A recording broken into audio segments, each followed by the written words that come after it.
Salut Carole. Salut Anne. On a notre distanciation sociale correcte. Sécuritaire. 1 mètre. On avait préparé une conférence pour le Salon du VR de Québec qu'on pourra pas malheureusement pas donner vu que l'événement n'a pas lieu.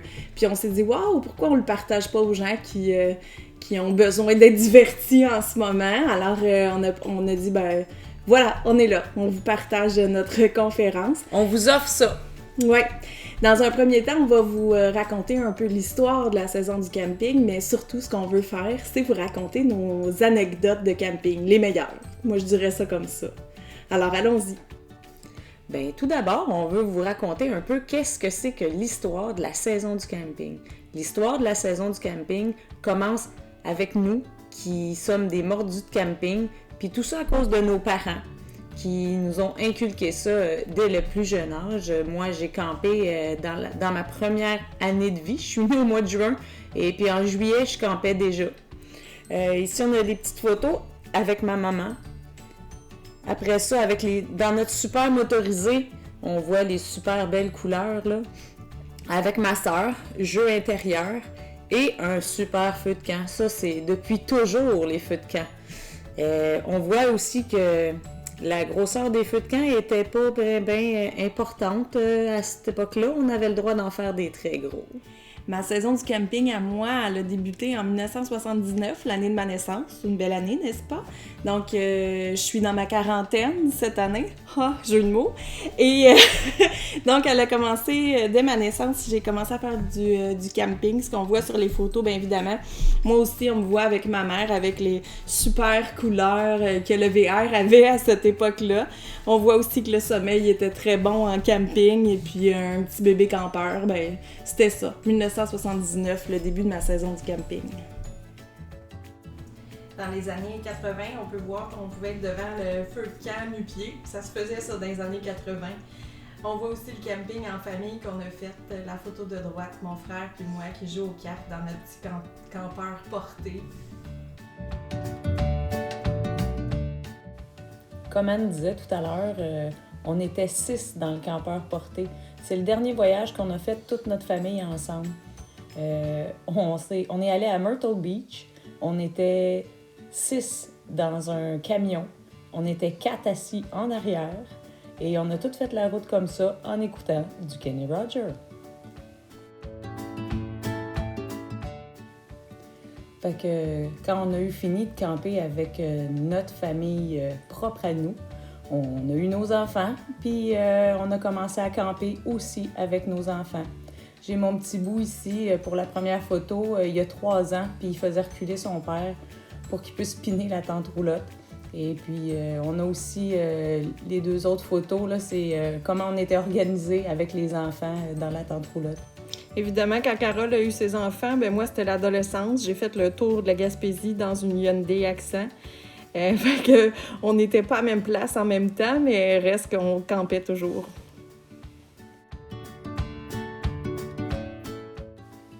En 2001, mes parents ont tout vendu et ont décidé d'être full-timer dans leur fifth wheel. Les 2 premières photos qu'on voit, c'est leur installation qu'il y avait au Mexique. Ils passaient par plein de places aux États-Unis. Ils ont vu plein de choses pour aller finir au Mexique et passer 3-4 mois au Mexique avant de revenir ici. On avait aussi le privilège d'aller les rejoindre au lac Saint-Jean l'été. Donc, les photos de droite, on allait pêcher sur le bord du lac Saint-Jean là, pendant leur vie de nomade. Maintenant, c'est à mon tour d'avoir des enfants. On a goûté pour la première fois au camping. Mes parents étaient venus installer la fifth wheel sur un camping pendant qu'on a pu en profiter. Puis on a eu la piqûre tout de suite du camping en famille. Ben, le camping, c'est aussi profiter des amis, puis les rencontres, les repas, puis c'est aussi des aventures camping. On est allé, la photo d'en bas où on voit les chevaux à Assatig.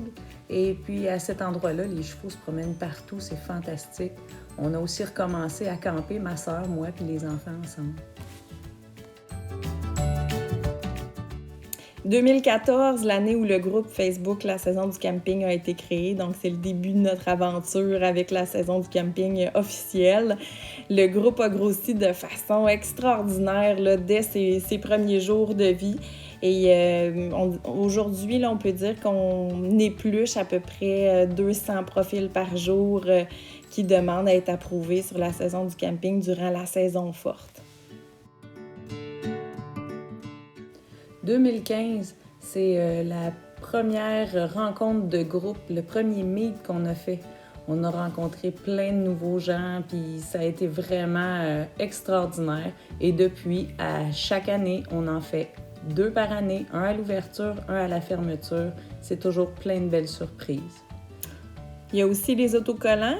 En 2015, les membres nous demandaient d'avoir un autocollant pour être identifiés. Donc, on a commencé à vendre l'autocollant officiel de la saison du camping pour qu'on se remarque puis qu'on se jase en vrai sur les campings qu'on visitait.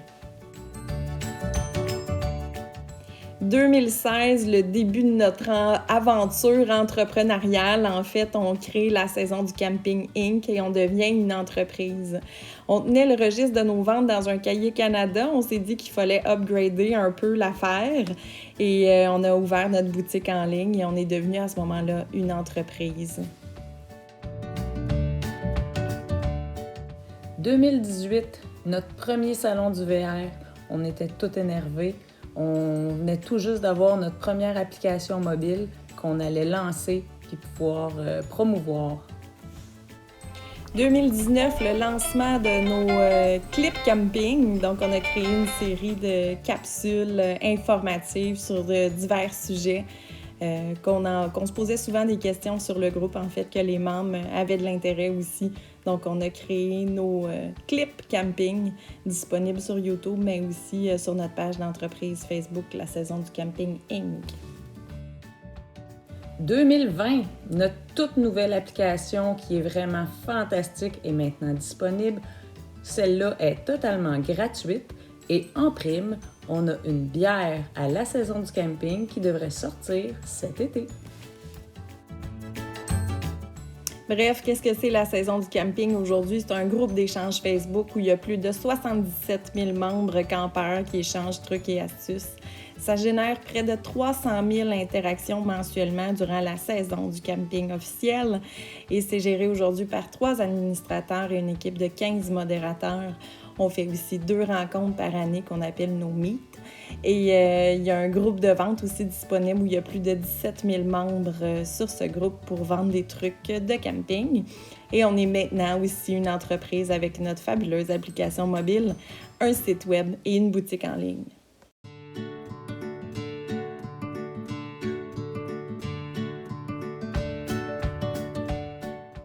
Première anecdote, mais vous savez, le bonheur de camper en tente roulotte, ça demande certains défis.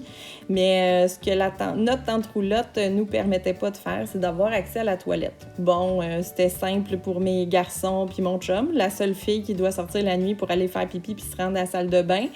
Bon, là, c'est avec beaucoup d'humilité que je vous la raconte, mais un soir, en pleine nuit, finalement, j'ai une de ces envies épouvantable d'aller faire pipi. Et quand je suis arrivée pour mettre le pied dehors, il y avait une moufette sous la première marche pour sortir. Alors, j'ai pris peur, je suis rentrée dans ma tente roulotte et là, j'ai réveillé tout le monde parce que j'ai crié quand je l'ai vue. Et évidemment, j'avais vraiment envie, puis il n'y avait pas d'autre possibilité que de faire pipi, j'étais rendue là.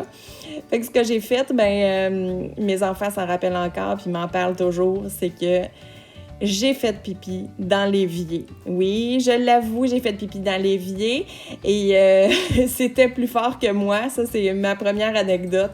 Je vous dirais qu'elle a laissé des traces, disons ça comme ça. Dans les années 70, mes parents, avec mon père et ma marraine, ont acheté ce rutilant motorisé. Pour baptiser ça, la première année, ils ont décidé qu'on s'en allait dans l'Ouest canadien. Mes parents avaient 2 semaines de vacances. Oui, 2 semaines. Finalement, on a fait l'Ouest canadien aller-retour. Mais sur le retour, c'est là que commence ma super anecdote. Mon oncle conduisait toujours le soir, puis mon père conduisait le matin. Fait qu'en Saskatchewan, en revenant, il y avait presque plus d'essence, puis il commençait à être en campagne pas mal. Donc, mon parrain décide de se stationner dans une station d'essence. En se disant, bon, Jean-Paul, lui, il va gazer, mais qu'il se lève, puis il repartira. Comme de fait, à 7 heures, la station ouvre. Mon père va placoter avec le petit monsieur qui était là. Il met de l'essence, il commence à y raconter un peu où ce qu'il s'en allait, par où il allait passer. Ma mère a eu une soudaine envie d'aller faire un petit pipi. Fait qu'elle demande à mon père, « Ah, t'as-tu les clés? Je vais aller faire pipi. » Mon père lui donne les clés, ma mère s'en va faire pipi. Mon père, lui, placote avec le monsieur encore, paye l'essence, rembarque dans le motorisé, et à ce moment-là, il se dit, « Bon, tiens, la petite facture, je vais la laisser là. Rose, elle va la ranger tantôt quand elle va se réveiller. » Nous autres, on dort toutes dans le motorisé. Mon père, il part. En partant, il a accroché une petite banderole là, sur le bord de la station-service. Bon, il en fait pas de cas, il continue. Ma mère sort de la salle de bain et voit mon père tourner un petit peu plus loin. Il était parti sans elle. Le monsieur regarde ma mère, il était vraiment crampé. Il se tapait sur les cuisses tellement il riait. Ma mère était découragée. Ma mère ne parle pas un mot d'anglais, avait pas un sou sur elle et savait vraiment pas combien de temps ça prendrait à mon père avant qu'il se rende compte qu'elle était pas dans le motorisé.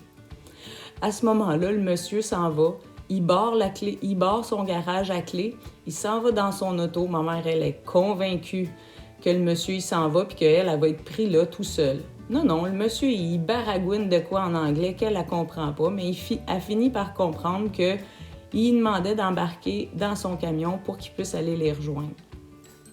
Ma mère, bien découragée, voyant que c'était vraiment sa seule option, a décidé d'embarquer avec le monsieur.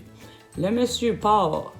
Il s'en va pour essayer de rejoindre mon père. À chaque motorisé, il disait à ma mère, « C'est-tu lui? » Ma mère, « Non. » Quand ils ont réussi à aller le rejoindre, à ce moment-là, le monsieur, il klaxonne. Mon père, à l'intérieur du motorisé, il se dit, « Ben voyons donc, qu'est-ce qu'il veut? Pourtant, je l'ai payé. » « Ah, dis-moi pas qu'il vient me voir à cause de la petite banderole que j'ai accrochée. » Le monsieur, lui, il continue à klaxonner. Finalement, il décide de dépasser mon père. Là, mon père, « Voyons, qu'est-ce qu'il fait là? » Il n'a jamais reconnu ma mère qui était assise à côté dans l'auto.